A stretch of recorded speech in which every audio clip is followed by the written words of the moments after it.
Somewhat. I know it can be when you're looking to beginning semester next week, teaching classes, and there's so many things to finalize until you come to beginning the class, beginning for dealing with the students. And I hope that you at least get some rest tomorrow, put aside all the BCC work and get some rest so that you are refreshed to start again on Monday. So welcome to our session this afternoon, and thank you very much for coming. Let's take a look at our vision statement and our mission statement. And also, this is something that as you engage with students in the coming semester, that you would want to keep in the forefront. And even for yourself, when you enter your office or your teaching area or whatever space you have when you enter, and you can have your vision statement and mission statement nearby to remind you of your purpose and why you sign on to BCC. So let's look at the vision statement. Being a world-class center of excellence in education and training, and the mission statement to meet the changing developmental, educational, and training needs of stakeholders through the provision of relevant high-quality programs. Now, I would want to let you know that as we go through our session, COVID-19, supporting BCC students remotely, that we are recording this session. We're going to place it on the website that you or other staff who have missed it, they can access it on the website. During the course, I will go through the presentation, and at the end, you will have opportunity to ask questions or to make some comments. What you can do is try to at least keep the backgrounds quite quiet. I don't know if your background will do anything to the recording. I'm not that as much as that technical, but that's how we will operate. Is that fine with you, that you know that the session is being recorded? Okay, so let's look at how have you been showing support to your students during this period. And that's something I want you to think about.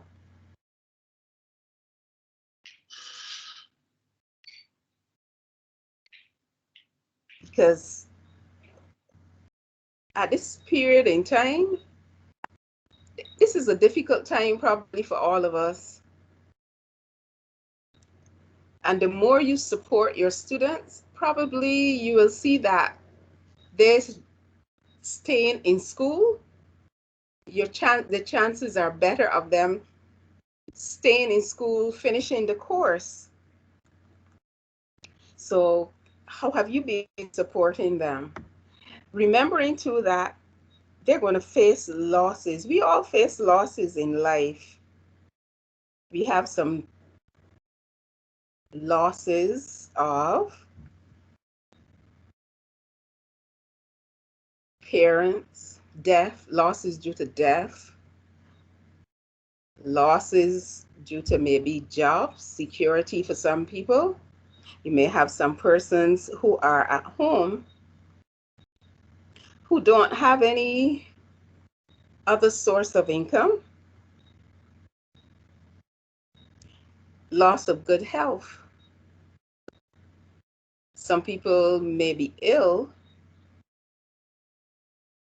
or have someone in the family who is ill. A student may be ill. There's also a loss of freedom because we have a curfew in place, a 9 to 5 curfew, and those persons who like to have a little more time outside are forced now to be indoors. So that's like loss of freedom and loss of security. A place that you may go and feel more secure. Some students feel more secure away from the home in which they live. So let's look at some of the challenges then that they would face.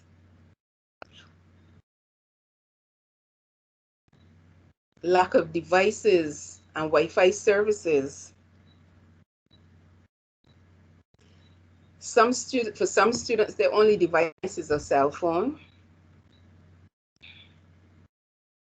Some don't have Wi-Fi services. Some have to borrow Wi-Fi services from their neighbors. There's some neighbors who are kind enough to allow students to come over and they sit outside. Some don't go inside the house to gain access so they can join a class. Lack of a quiet place to join a class. Their household might be noisy. The environment, the neighborhood might be a noisy environment in general. But inside the class, inside the household would be noisy. So the only quiet place that they once knew would have been at BCC. And if there are persons who prefer a quiet place when they're studying or engaging in a class, they would be at a disadvantage. That would be a challenge to them. Lack of privacy for telehealth sessions when they're linking up with a counselor or even the student health clinic nurse, and they have people all around them. So that would be a challenge for them. Lack of in-person interaction. Some people learn best. They would tell you face to face, seeing the person in person physically. So the in-person interaction where you might be even in a classroom and they can turn to another classmate and say, can you explain XYZ to me? That is not the case now under these conditions where we're in the virtual classroom. Some will also have to deal with lack of motivation or concentration, and based on some of the losses that they are experiencing, they may not be motivated to study, motivated to engage in the class. If you only have a cell phone and you are dependent maybe on data or something like that, that could be demotivational for them. The inability to be productive also for some persons.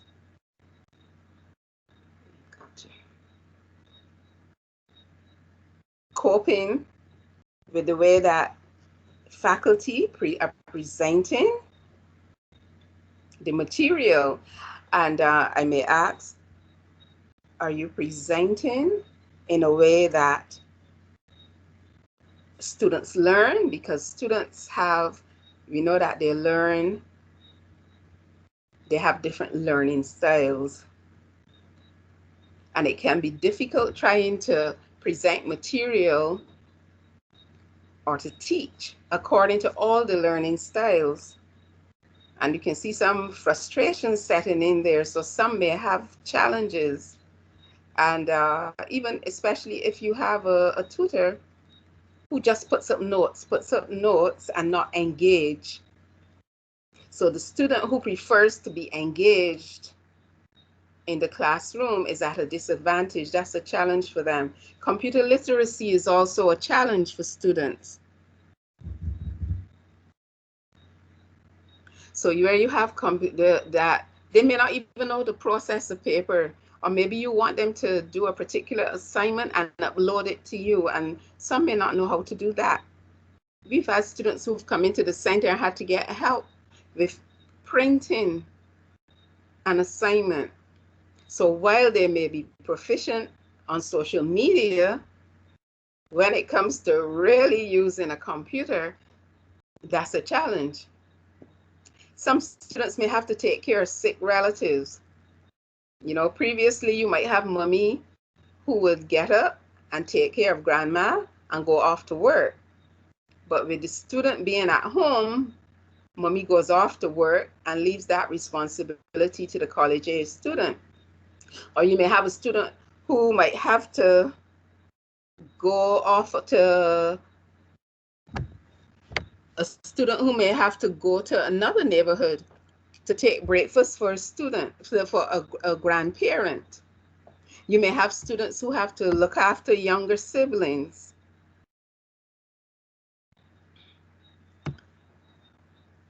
Because all the schools are closed now. So they have to look after their siblings. How are they going to join a class with younger siblings in the home who may not be who may need supervision to join their classes, and when they have the various issues coming up? Then you may also have challenges like, okay, so how are these challenges going to impact on our students? You may have increased anxiety. You may see it happening. This is when a student who has a mental health challenge, that's when that challenge is more noticeable. Some may experience anxiety, some may experience depression, a sense of isolation, because maybe they thrive on being physically present in a classroom. You can see increased stress, and it could be due to the home environment also. Increased risk of substance misuse, whether it's a legal substance or an illegal substance, or even they may even become dependent on prescription medication and over medicate, or even some over the counter medications. Increased violence in the home, and this could be parent on parent violence, siblings to sibling violence, child parent violence. And with some people during this time of COVID, having lost their jobs and losing financial stability, you may see an increase in violence, because some people become irritable.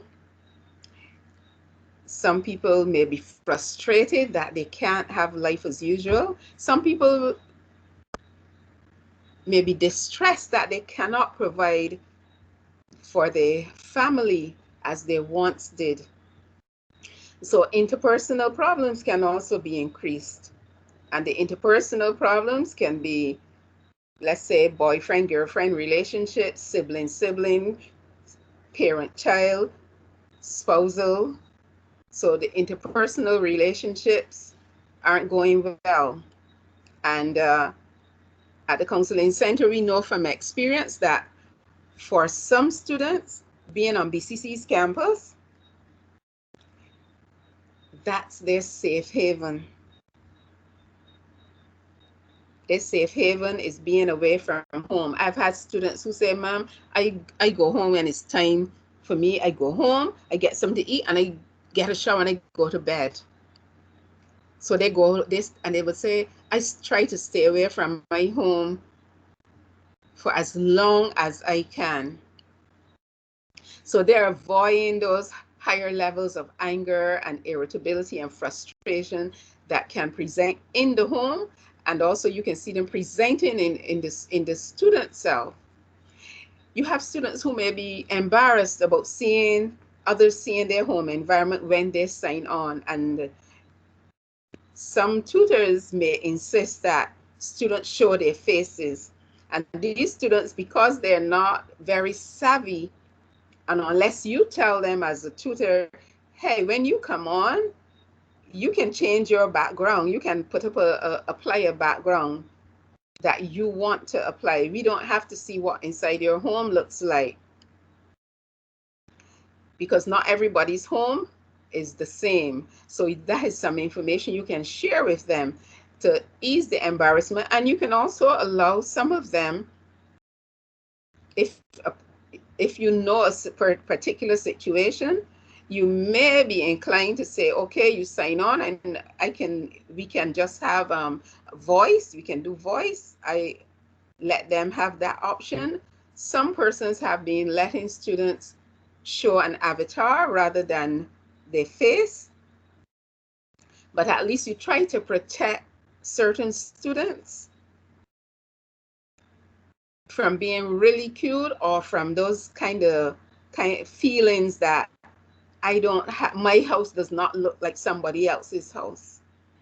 Then we have the international students who may be feeling isolated. Still have students at BCC from Nigeria. We have some regional students. They may not have family in Barbados to connect with and to meet up with. So they were dependent on their BCC family.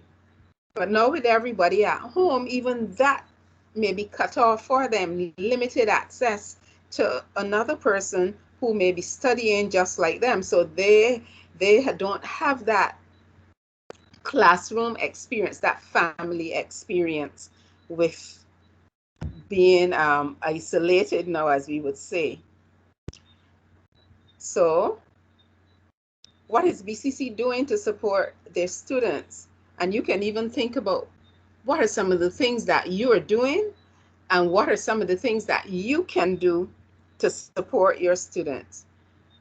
We're doing telehealth services. We're doing those services in the Counseling and Placement Center. At the Counseling and Placement Center, we are meeting our students online, virtual appointments. So we haven't shut down since we went into lockdown in March. We made the decision that our students must still be able to reach us. And so I can tell you that Ms. Callender and Ms. Cullimore, they have been meeting their students virtually from since then. When we came back out, I saw some students face to face. But we're still meeting students virtually.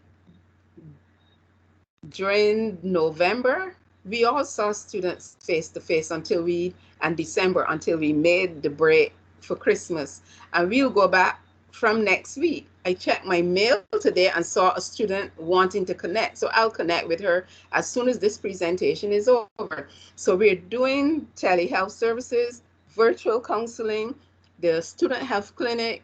Nurse Rock is still meeting with students. She has some hours.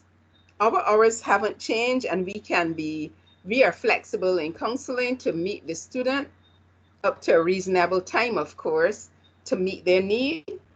The student health clinic, they're meeting this, she's having appointments. They can log in, they can go online and make the appointment. And the appointment hours are Monday to Wednesday, 10 p.m. to 3 p.m. And then on Thursday, 10 to 3. And they can reach her via email at bcc.tl.edu.bb.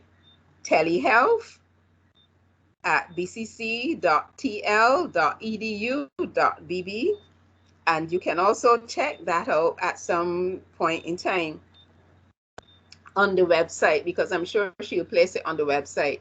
Students can engage with BCC either via our email that they know of, the counseling at BCC. They can engage us by completing forms and the forms are in Google Docs. So they complete the form, they submit online.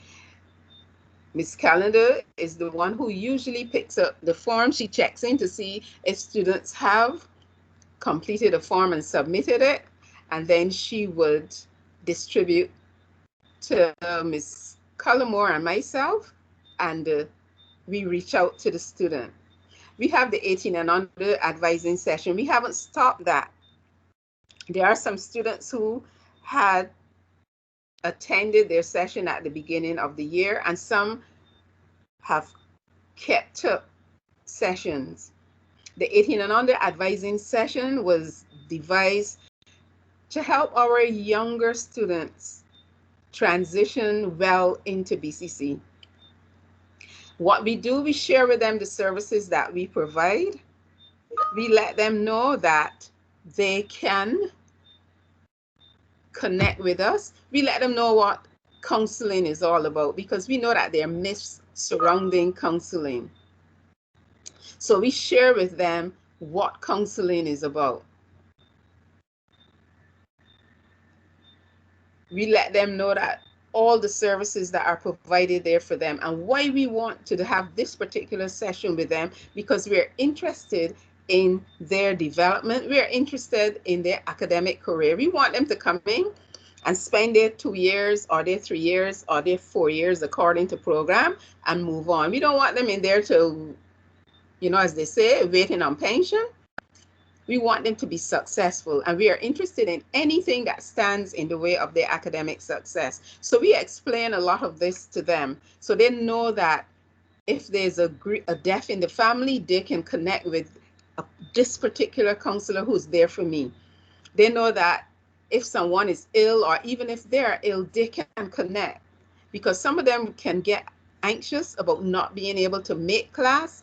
And if they don't know that there's someone there for them, they tend to keep it to themselves until it reaches a stage where sometimes you have to shake your head and wonder, why didn't this student come before, so that we could have done something for them? So I want to encourage you, especially at the beginning of the semester, to encourage your students to complete that form and make the connection with us.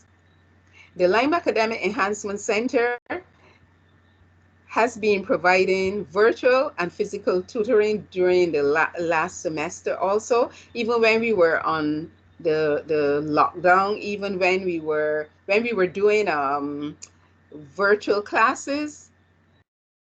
Mr. Edwards was still meeting them. He decided, I'll meet you where it's convenient for you. So where students could not attend in person because of how the virtual classes were scheduled, he met them online. He even scheduled classes up to 6 o'clock, which was outside of his range. He said, I'm going to meet them where it is convenient for them. And that's one of the pluses of using an online platform to connect with students. There are webinars on our website, which were done by Counseling and Placement, the library, Student Health. These are some webinars which were done during orientation and placed on the website. So you can always refer students back to the website. Make use of BCC's website where to get information. Other resources online, there's a full study, a college success, a study strategies program, which Ms. Cullimore worked really hard on. Anything from organizing your space for study, note-taking, time management, writing assignments, doing presentations, preparing for exams, and how to approach or to answer certain exam questions. There's a full program there that you can refer your students to help them make use of all of those online resources that are available to them. Providing resources for students who don't have laptops. That was something that was being spoken about by Mr. Slocum, manager MIS, and the principal, and they mentioned it at CPAC that this is something that they're trying to pursue to help students acquire laptops. It would be ideal if we could get a rich donor, like I'm seeing all the other secondary schools and primary schools getting people coming forward and donating, but they were negotiating with having students acquire laptops, paying at higher purchase. And we know laptops are not necessarily cheap to all persons. Then you have the Barbados Language Center. Now here this is where there is not really where they can access classes. Mr. Blackman, senior tutor in the Language Center, he has provided the lounge where students in between classes, they can go to the Language Center. It's a quiet place. It supplements what the library is doing. Because now that we're under COVID, in a COVID environment, The library can only hold, I think they said, it's either between 35 to 45 students. Can you imagine that? So there's always a spillover, and there are always students looking for places to study. So the student lounge at the Language Center provides such a place. In between classes, students can go to the lounge to continue their studying until they go off to join another class. And you can share that information with your students when we come back on campus, but also let them know it's not a place to come and talk, keep noise, or sleep. It's a place for students who want to get ahead with their work, who want to study until time to join another class. We can use social media. That's what we're using. The Guild is doing a very good job with social media. I follow their IG. I follow them on Instagram, and they are really on top of sending out notices to students and helping to allay some of the fears, because students have been asking questions about when do we sign up for courses and electives and how do we sign up. And I went on the website and it wouldn't allow me to register for courses and electives. And I saw up to today information came out telling them, we got your back and we'll let you know as soon as things are ready for you to sign up. Don't worry. So they are putting information out there. Perhaps you can look at what you can do in your own department to help students come to terms with what's going on.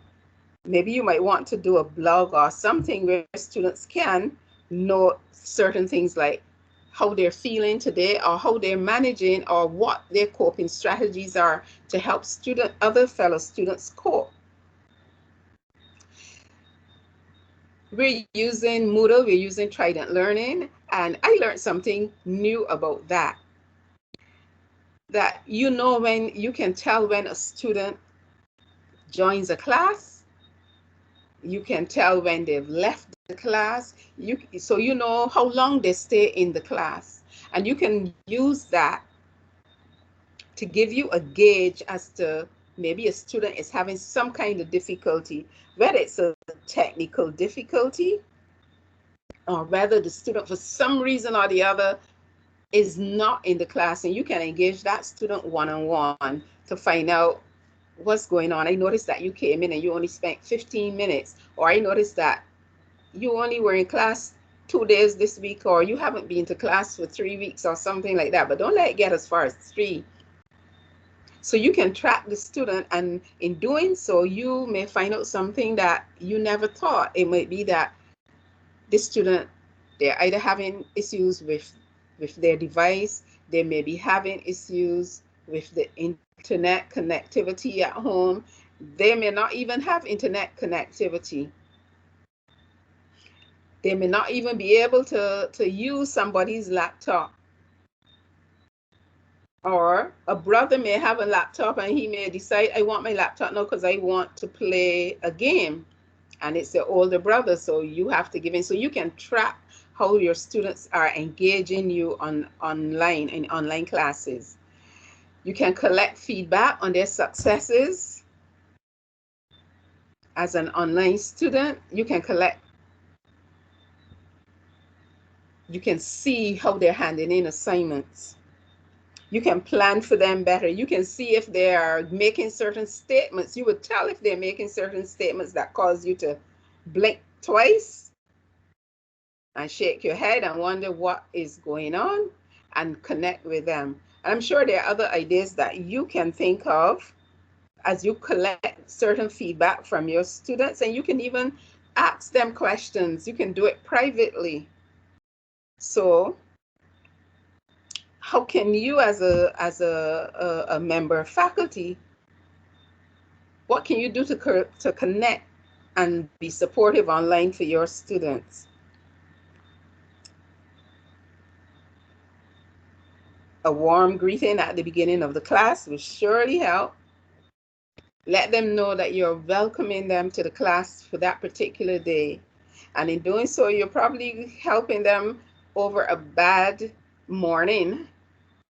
You can share your story, because we all have stories to tell. We are all in this COVID environment together. it touches sooner or later, and by the way that numbers are adding up in Barbados, COVID will touch probably the majority of us. You can share your story. You can let students know how you're feeling too, because they need to know that you are a person and just like they are, and also let them know, but this thing affecting me also, I'm not immune to it. You can share what you do to help you through a difficult time. You're letting them know I care about you. Not only whether or not you send in my assignment on time, but I care about your well-being. Encourage self-care. There are lots of things that you can do, and you can find information online. There's lots of good information. I found that lots of good things came out of people being shut off from work. People got very creative. People were putting out videos as to how to get exercise indoors and around your home. In Barbados, we have beaches, so you can encourage them to go for a sea bath, go for a run up and down the street, get up early in the morning and breathe in some fresh air. And also when you start your class, you can also do maybe some activities to settle them down in their environment, because remember, not everybody's home environment is the same. So you want them to be in the moment. You can do breathing exercises with them, where they take deep breaths and try to shut out all the pressures that they were experiencing earlier. Take a good deep breath, hold it in, and then breathe it out very slowly. You can have them share what they do. Some students are into yoga, some are into bodybuilding, some are into taekwondo and the martial arts. There's so many other things that they do, and you can have them share with each other what they do. Initiate a policy of first on, last off, so that you are the first person on when your students sign on. You are there to greet them. And you're the last person off. You wait until everybody has shut down and wait a little while, and then you go off. In doing that, you provide a forum for students who want to engage you before the other members of class come online, or for that student who wants to meet with you after everybody else has gone, because they want to talk to you. It may be something personal that they want to share, something they're going through. It may also be that they're having difficulty with a particular part of what they studied, to what they were discussing or studying today, and they want some extra help. So being first on and the last to sign off will allow that student, especially the timid student, to reach out to you. Keep virtual office hours. You don't have to see them face to face, so your office hours, they don't have to impact on your personal life. But by keeping the virtual office hours, you allow a student to know, even though I can't go to Ms. Ward's office or Major Powlett's office, I can meet him online and it's okay. So you let students know these are times that I'm available to you. I'm still here for you. So they can meet you online. You can set up the appointments as to when you will meet a particular student, or if you want to open a forum and you have it there that you're waiting for anybody who comes on, where you can have a one-on-one with them. Group discussion board questions, where students can share what they're doing to help them through a particular experience, or even during this COVID time. How are they handling stress? How are they handling certain personal issues like that would cause stress? While you don't want them putting, like what we were saying, their business up there, but they share information. Somebody might say, I go for a run every evening. Someone might say, I go and get a sea bath on morning. Somebody might say, go at the sea and I play beach volleyball or tennis or something like that, handball or something like that. And then you're going to show that you are empathetic. So you're integrating empathy and compassion with the student. You might even be inclined to allow a particular student whom you've been tracking, and you realize in connecting with them that they really have some challenges. So you might extend a deadline for an assignment to be handed in. You might say, for some cases, it may be a week, or you might say to the whole class, okay, I'll give you an extra day or extra 2 days so that you're not appearing to favor one student over the other. And then you can also look at aiming for the right balance for synchronous and asynchronous delivery of the way that you present your material. You know that there are some students who favor the in-person classes more so than others. There's some who thrive being present, physically present, and there are others who will do just as well when they're online. When you're online, you want to look at not having your classes that long, that lengthy, so that students may lose concentration. They may be thinking that I have to hurry up and get off because I have to give my device to a sibling to get into a class. You also look at things like maybe what I can do, keep my classes short and sweet. I can have my classes student-centered so that I try to cater to the different learning styles.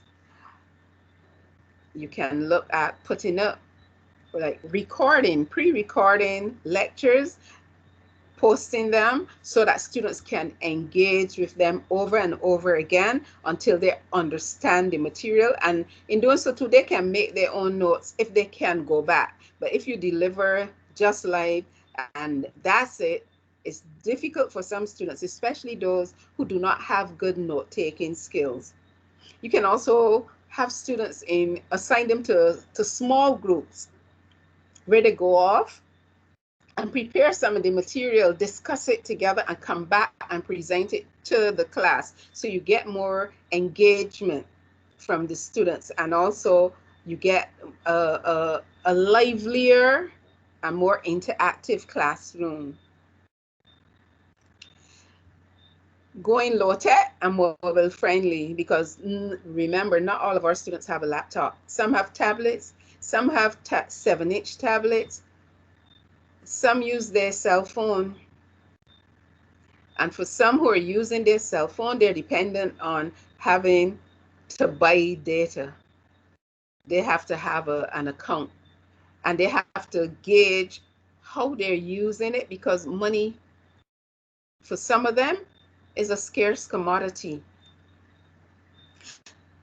So you look at other ways, getting creative, like, okay, what if there's a textbook that a student can download, or there's material that they can download and use offline, rather than having to go online all the time to visit and revisit particular material. Can they download it? Can you provide that for them? I want to say that working online and teaching online is not necessarily easy, because it causes you now to do a lot more, put a lot more on the front end so that you deliver and you get a better, but the advantage is you can get a better product on the back end, the better outcomes. Be prepared to make connections to other resources and offices. And I spoke of some before. You have the student health clinic. You have who is still available. You have counseling and placement still running full services to students. You have student affairs. The registrar is still available. The guild is still accessible. So all the offices are there to help students, and the resources are still there. The library is still there. And when they check in on the library site, they will see there's information there on presentations. There's information on the website on writing compositions, doing research. And if they check into those modules on Trident Learning, that would help them also. They have all the things there that they need, lots of things that they need to help them to be successful. They don't have to feel alone without help. Allow students to offer suggestions about how this course could become like more efficient for them, be run more efficiently, be more meaningful. You get some student input. Of course, I appreciate that you will get some students coming out of left field with certain things, but you're looking at what's in the best interest of the majority of students. And when you look at, okay, this is how I normally would present, but here's what my students are telling me would be more beneficial for them. And you discuss it with them and you get them to commit to holding up their end, their side of things. Then you will go out and say, okay, I can do this. We can approach it this way. Let's give it a try. Let's run it for 3 weeks and see how it works, or 2 weeks. And I'm depending on you to hold up your end of things. You're going to create opportunities for students to process the moment. And in doing so, you're looking at what's happening. And today, I think we heard that for January, we had how many? It was 527. It's some big number of cases, and I didn't know that there were so many until they put all of them together. There are lots of COVID cases. How is this impacting on the student?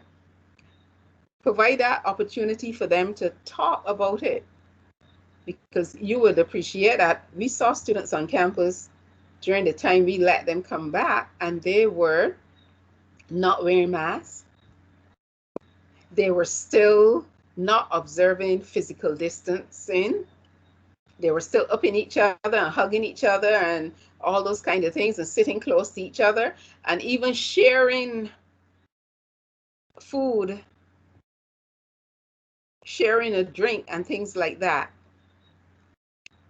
But now that these numbers are climbing and it's so widespread across Barbados now, this might be the reality check that they need. So you allow them to process that when things happen. Another thing that we learned today, that we are having some dengue deaths due to dengue, and that could also impact on some students. And some students could have been impacted from having to isolate, family having to quarantine because somebody at that workplace tested positive for COVID, so the whole family had to go and get tested. And some of them may have had their experience and can share what having a COVID test is like. So you're allowing them to process. And you don't have to diagnose a mental illness. You just have to recognize that someone is in distress. So recognizing distress, and you don't have to be a psychologist, a psychiatrist, or a counselor. Let's look at some of the things that you know from your students. Identifying these signs of distress. I hope you can do it remotely. Excuse me. You can compare students' behavior before and after the pandemic. How did they engage in class? Perhaps were they always well-groomed when they came on campus? How are they presenting now that they're online? What's the behavior like? Are they joining the class? What about the assignments, the quality of the assignment? How does it compare when you look at before the pandemic and now during the pandemic? You can always pose that weekly question to them. How are things changing for you? What's getting better? What's getting worse? And you can create your virtual hours, making yourself accessible to the students so that they know I can reach out. And I don't have to worry about somebody else knowing that I'm going across the hall to see Miss So-and-so or Mr. So-and-so. They know they can reach out to you. Also, I mentioned the quality of work. Distressing content in assignments. And I see that we have fine arts here. And you know that some persons express how they are feeling and even how they're thinking in their art. Art is like a self-expression. And so you will notice when they're going on dark themes, when everything that they're presenting is dark, or even writing notes, even in the assignment, and for somewhere out of the blue, even though they're uploading an assignment to you, you might see down at the bottom some comment that has nothing to do with the assignment they were doing. That's another cue. They're turning in late assignments when before they were always either before the deadline or to the deadline. This is where you begin to question, but this is not the behavior of the student. And you're in your right to start the process for an intervention. And remember, counseling and placement, we are still available. You can reach us. You can refer students to us. We are still seeing students. Coming down to the end now, so what can you do? These are 4 things that you probably can look at. You validate a student. Let them know you're worth it.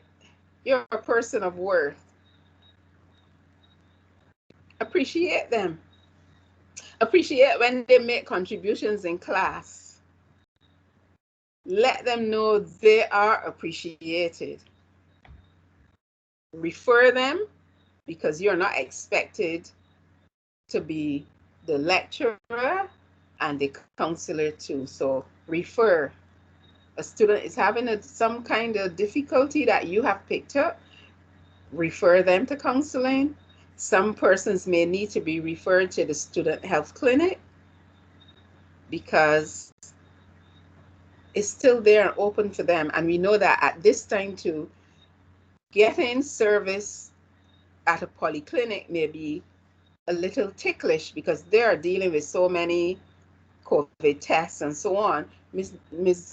Rock is still available. Then there's some self-help, excuse me, resources for students. For anyone for that matter, even for you, online. And I tend to go and look at some of the TEDx presentations. I realize that persons like Denzel Washington, Oprah Winfrey, Steve Harvey, even things from Maya Angelou and other persons, they're the motivating students. They're persons who are putting their stories up on a lot of those YouTube videos so that students know that this person had a challenge, but look how they overcome. Look how they overcame that challenge and where they are today. Look where they started out and where they are. So you can refer your students to some of these resources. Throw them out. And I've watched some of things from Denzel Washington, and he grips you. And he speaks very candid. He's very down to earth. So where you see him as just an actor, here he is. He can talk right to your soul. Steve Harvey, and he makes things so light and jovial, but he comes with truths, speaking truths. So you can refer your students to those kind of persons. There may be some local people to that, and poems written by certain of our local artists. Perhaps they could revisit things that maybe on our website, our BCC's website. I go and look at some of them and I see some of the things that BCC does. And I must say, for fine arts, I would have to say Fine Arts Center for the Performing, you say what, of the creative arts. You are the best kept secret on BCC's campus. You do so many good things up there that you really don't share. And sometimes I am looking on YouTube and I come across things like, wait, these are BCC students. We need to share. We need to let students know we are all one family. We are in this together then. And that seems to be the catchphrase around the world. We're in this together. So share resources with students to let them know this too will pass. You can be triumphant.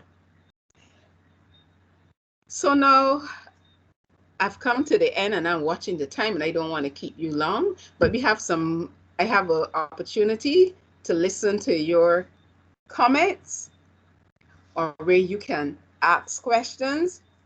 And if I can't answer your questions, I have Miss Calendar and Miss Cullimore in the background there, who I'm sure will be willing and able to answer them for you.